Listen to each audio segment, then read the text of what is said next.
Question number 6 आहे use a formula of multiply. आता इथे क्वेश्चन नंबर फर्स्ट दिलेला आहे. In bracket x minus 5 bracket complete, second bracket x plus 5 bracket complete.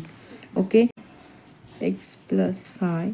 आता हे x into x केल्यानंतर इथे काय येणार आहे, x square minus plus minus minus येतो. 5 इंटू 5 केल्यावर इथे 25 येणार आहे.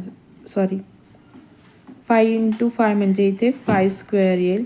ठीक आहे, मग आपण इथे घेऊया एक्स स्क्वेअर मायनस 5चा स्क्वेअर किती येतो, 25.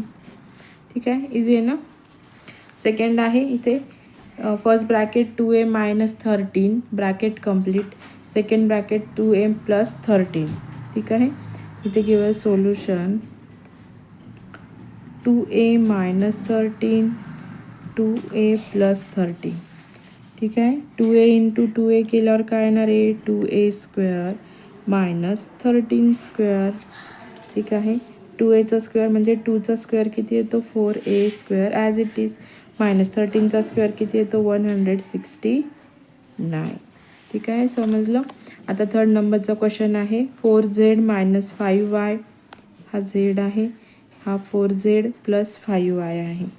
ठीक आहे, इथे सोल्युशन घेऊया आपण 4z मायनस 5y आणि 4z प्लस 5y.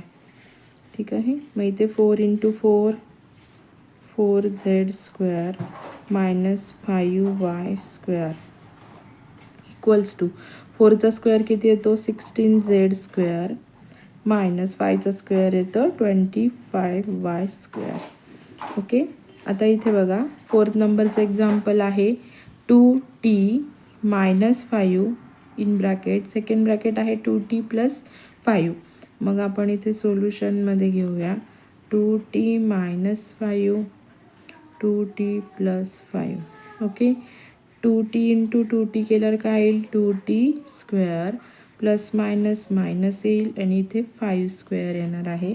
म्हणून इथे 2चा स्क्वेअर येतो 4t स्क्वेअर मायनस इथे येईल 5चा स्क्वेअर येतो 25.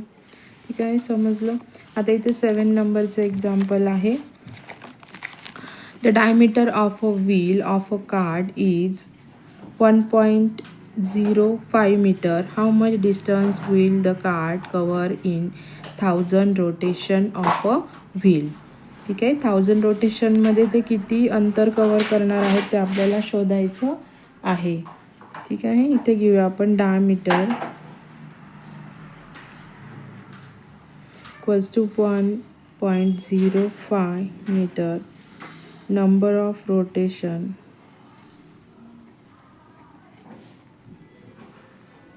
इक्वल्स टू 1000, ते डिस्टन्स इक्वल्स टू वॉट आपल्याला फाइंड आउट करायचं आहे, ते perimeter equals to pi D equals two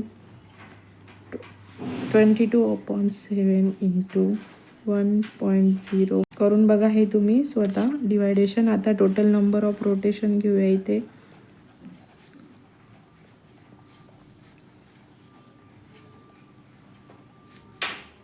equals to distance upon perimeter equals to 1000 distance upon 3.3. Perimeter किती आले आहे आपल्याला, 3.3.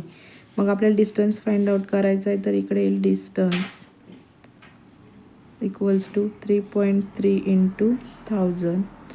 मग बघा याचा डेसिमल पॉईंट निघून जातो आणि इथे आन्सर येतं 3300 मीटर. ओके, इथे therefore 3300 metre upon 1000 km. ठीक आहे, परत मग याचं 3.3 किलोमीटरमध्ये येईल. फायनल आन्सर येईल याचं cart cover 3.3 kilometre in 1000 rotation of the wheel. ठीक आहे, समजलं. 8 नंबरचं एक्झाम्पल आहे. The area of a rectangular garden of length 40 meter is 1000 square meter. Find the breadth of the garden and its perimeter. The garden is to be enclosed by 3 rounds of facing, leaving an entrance of 4 meter. Find the cost of facing the garden at a rate of 250 rupees per meter. ठीक आहे, solution बघूया. बघा त्याचं solution इथे घेऊया. Area of rectangular garden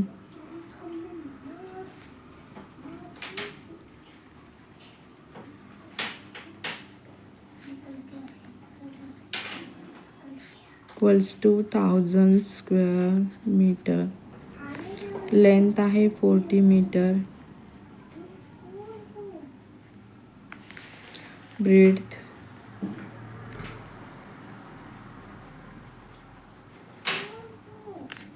perimeter शोधायचे आपल्याला. Cost of facing पण शोधायची आहे.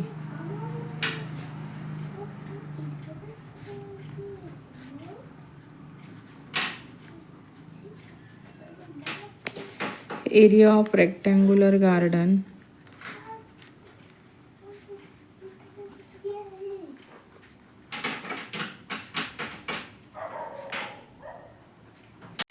इथे घेऊया. Area of rectangular garden equals to length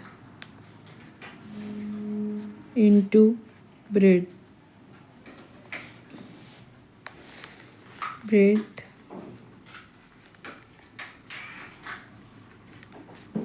area of garden upon length. Therefore breadth equals to 1000 upon 40. The breadth 25 meter.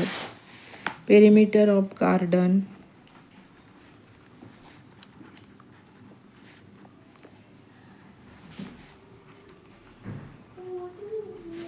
equals to 2 into L into B. Plus B हा फॉर्म्युला आहे त्याचा. इकडे येईल 2 इंटू 40 प्लस 25. ते तर 2 इंटू 65 इक्वल्स टू 130 मीटर. ठीक आहे. आता इथे घेऊ आपण facing required for 1 round.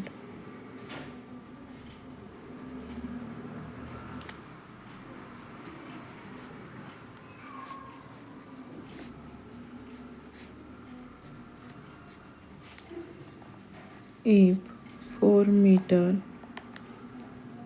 entrance is left,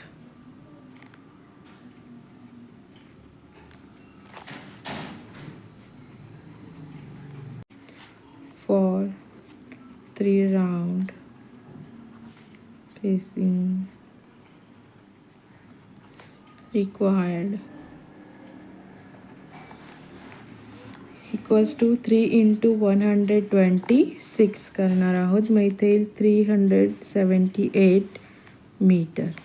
okay. आता cost of facing of garden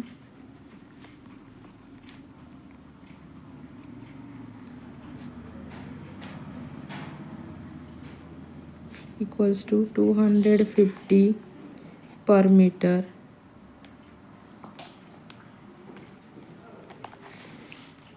For 378 meter cost of fencing equals to x. X equals to 378 into 250 equals to rupees of 94,500. Therefore the cost of fencing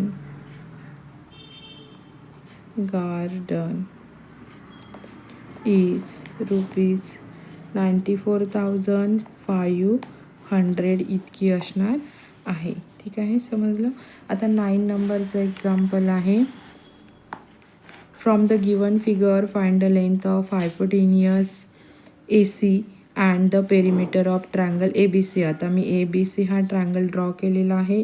hypotenuse त्याचा AC आहे, त्याची आपल्याला length find out करायची आहे. इथे घेऊया triangle ABC is right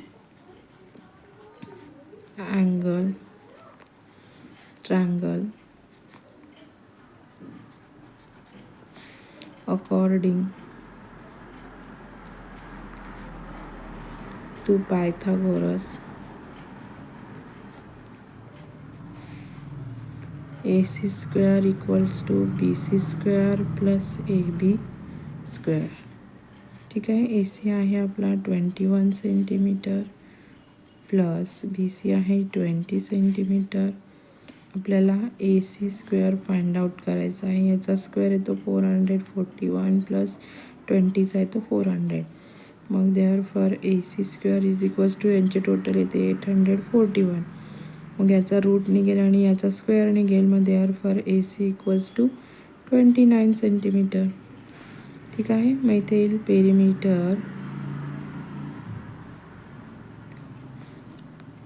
perimeter of triangle ABC equals to AB plus BC plus AC. 20 plus 21 plus 29 is equals to 70 unit. Okay, समजलं. बघा 10 नंबरचं एक्झाम्पल आहे. If the edges of cube is 8 centimetre long find its total surface area. आता सोल्युशनमध्ये घेऊया. Edges of cube equals to L equal to 8 centimeter. Total surface area of cube equals to 6L square. हा फॉर्म्युला आहे. मग 6 into 8 square घ्यायला लागेल. 6 into 8चा square येतो 6 8 8चा 64. दोघांचं मल्टिप्लिकेशन केलं 384 स्क्वेअर सेंटीमीटर. ओके, समजलं. आता 11 नंबरचा क्वेश्चन आहे फॅक्टराइज. आता फॅक्टराइजमध्ये दिलं आहे 365 y4 आणि 3z क्यूब आहे मायनस 146 y² z⁴ दिलेलं आहे. ठीक आहे, मग आता याचं फॅक्टरायझेशन येईल 73 × 5 केल्यानंतर हे आन्सर येतं इंटू. आता वायचा r⁴ आहे म्हणून वायचा 4 टाईम मल्टिप्लाय येईल आणि झेडचा क्यूब असल्यामुळे झेडचं 3 टाईम मल्टिप्लिकेशन येणार आहे. ओके,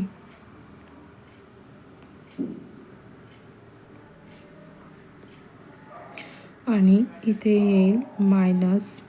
आता 73 × 2 केल्यानंतर 1 मायनस 2z येणार आहे. झेड म्हणजे इथे बघा आता 73 × 5 केल्यानंतर 365 y² × y² केल्यावरती इथे y⁴ येईल आणि z³ ॲज इट इज येईल. आता हे कसं येईल 73 × 2 केल्यानंतर 146 येईल. y² ॲज इट इज येईल आणि z³ × z केल्यावरती z⁴ येईल. ठीक आहे, इझी होतं ना, समजलं सर्वांना. असेच नवनवीन व्हिडिओ बघण्यासाठी चॅनलला लाईक करा, सबस्क्राईब करा आणि शेअर करा. आणि यामागील प्रॅक्टिस सेटचे व्हिडिओ बघण्यासाठी या यूट्यूब चॅनलला जाऊन बघा. थँक्यू.